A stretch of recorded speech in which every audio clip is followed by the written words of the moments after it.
I believe this is the year of the defensive tackle, and today I'm ranking the top 10 players at the position for the 2025 NFL Draft. This year's class is absolutely loaded on the defensive line, possibly one of the best classes I've ever studied. But the number one strength of the entire draft to me is at defensive tackle, the interior of that D line, where more players than ever were invited to the NFL Combine at the position. This year's class is full of players capable of wreaking havoc on opposing backfields.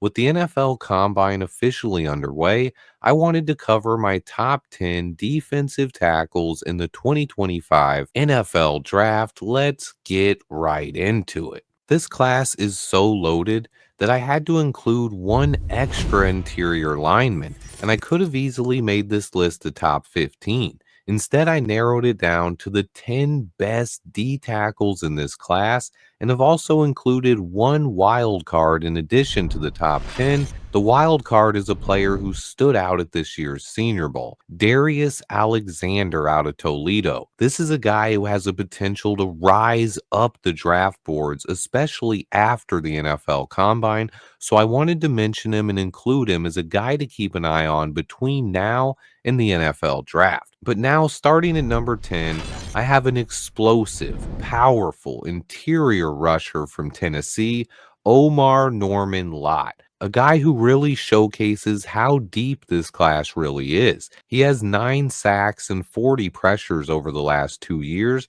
after transferring from Arizona State. This is a guy with active hands that is constantly getting into opponents' backfields. He has a very explosive first step and underrated athleticism. This is a penetrating pass rusher who needs to get better at finishing plays. A guy with a lot of upside who had a great week at the Senior Bowl. He still needs to get stronger, but Norman-Lott has a bright future. Moving on to number 9 is TJ Sanders from South Carolina. He finished this season with 33 pressures and 5 sacks and brings an intriguing blend of size and speed. This is a guy with legit upside when it comes to getting after quarterbacks. TJ Sanders has an advanced set of pass rush moves for an interior line prospect. When you pair that with his explosiveness and raw power, you really have an intriguing defensive tackle prospect. But like most young defensive linemen, he needs to work on keeping his pads low and develop more functional playing strength. But he looks like a future starter in the NFL and a guy who can contribute in pass rush rotations immediately. And then at number 8 is Alfred Collins. This guy is a former 5-star recruit with the size, power, and upside to not only contribute right away, but maybe even develop into one of the better DTs in this class. He is a bigger bodied guy at 320 pounds and more of an elite run stopper with limited upside as a pass rusher. But his strength and ability to hold up against double teams is off the charts. He understands leverage and he can immediately help teams against the run. He has not developed his pass rush moves yet, but he does have the tools you are looking for and brings upside to the table. At number 7 is Kentucky's star D tackle, Dion Walker. He was a guy thought to be a potential first rounder heading into the season, due mostly to his insane upside and off the charts size and power. But this D tackle class is so loaded that other guys have passed him on the draft boards. The biggest reason he's fallen is because of how incredible this year's class is at D tackle. Walker needs to play with lower pad level, but this guy is an insane athlete who has incredible power. In the right system, he can be a monster. He is almost unblockable one-on-one, and he has the potential to be the talk of the town at the NFL Combine if he can test as well as I believe he can. He has as much potential as any D tackle in this class, but concerns about his conditioning and inconsistency hold him back. He needs to be developed, but he has all pro upside in the right system. Dion Walker is a name to keep an eye on. At number 6, I have Jordan Birch out of Oregon. This guy had a monster season with 32 pressures and 10 sacks. Some people wonder where Birch will play. I love him inside at D tackle. Even though he can play on the edge as well, His film is insane. He recorded 10 sacks while missing 4 games this season.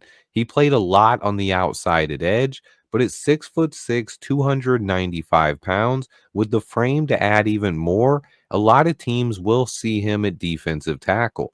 But regardless of where he plays, he has the power, athleticism, and football intelligence to develop into an even better player in the NFL. This is another guy who could test off the charts at the combine. Keep an eye on him as he could be generating a lot of buzz as we head towards the NFL draft. At number 5 is another player I really like. Ranking him this low shows how stacked this class is. Ohio State's Tyleik Williams. To me, he's easily one of the best run defenders in this year's stacked class of D tackles, but his upside as a pass rusher gives him an extremely high ceiling. He has a ton of power and athleticism, but he needs time to develop as a pass rusher in the NFL. He has the ceiling to be the best D tackle in this whole class, but he needs to work on getting after quarterbacks. He can immediately help any defensive line against the run while he develops as a pass rusher. This is a guy with all of the tools to be a first round pick, but chances are he gets pushed down the board slightly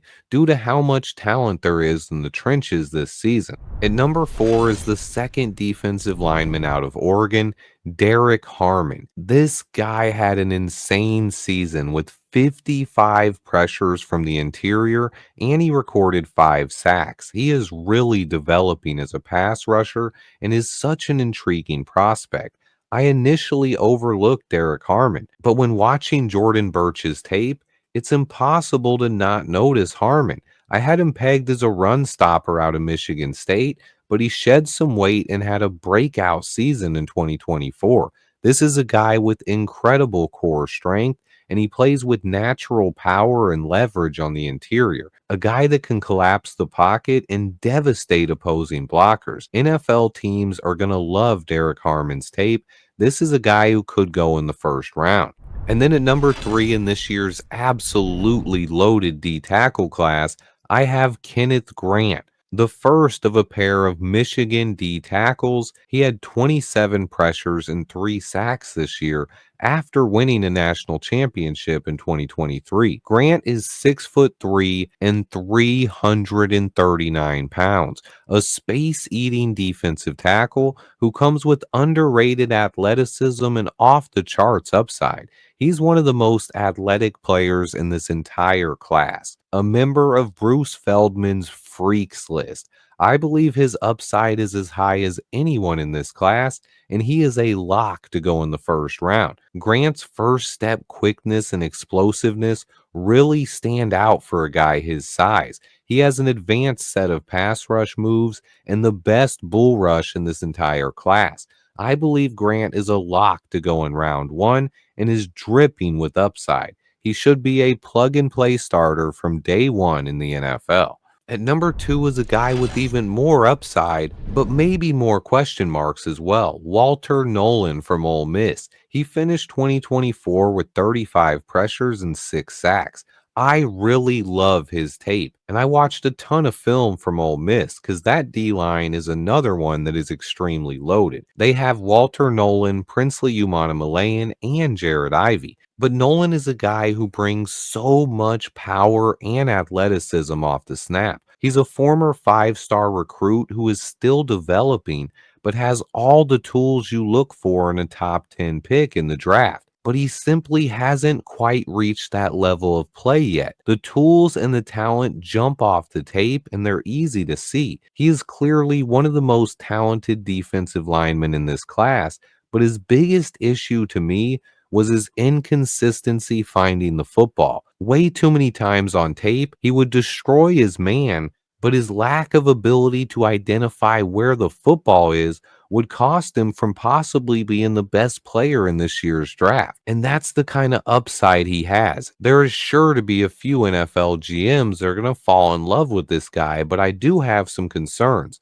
His awareness and ability to finish plays is what will make or break his NFL career. If he develops correctly, he can be the best player in this entire draft. If he doesn't, then he's going to be extremely overdrafted based on his traits. But Walter Nolan is a guy with as much upside as anyone in this entire draft. At number one, we have possibly the safest pick in the 2025 draft, Mason Graham out of Michigan. He finished this season with 34 pressures and 5 sacks. He is an absolute monster. I think he's easily a top five prospect in this draft. He has the frame, power, and agility paired with his use of leverage to be an immediate impact player at the next level. His background as a former wrestler helps him with balance and leverage. Combining that with his off the charts power and athleticism, as well as football intelligence, and you have a one of a kind player capable of anchoring a defensive line in the NFL. He will be the number one player on some teams' draft boards and should be an immediate impact player in the NFL. Whoever drafts Mason Graham is going to extremely upgrade their defensive line. I do have a last minute update here as I left one player off of my list. Again, just a testament to how talented this year's D tackle class really is. Florida State's Joshua Farmer belongs on this list, another guy who profiles as a prototype 3 tech in the NFL. He went a bit under the radar as Florida State fell off the map this season, due in large part to awful play from the QB position. Farmer has the frame and look of an NFL lineman. He showcased his power and athleticism at the Senior Bowl in Mobile. I believe Farmer is most likely a day two pick, and this guy has top 50 talent. He should be somewhere between 5 and 8 on my list, but I made the mistake of overlooking him. Don't forget about Joshua Farmer. But this year's class of defensive tackles has the potential to be one of the best in NFL history. 73 total defensive linemen were invited to this year's NFL Combine, the most in NFL history. This year's draft is perfect for any team looking to upgrade their defensive line. Is there a player on this list that I left off that you believe should be in the top 10? Let me know in the comments because this class is absolutely loaded. And I'll have more NFL draft position rankings on the way, as well as covering NFL free agency. Please hit the like button and subscribe to the channel for more off-season draft coverage. And until next time, stay tuned.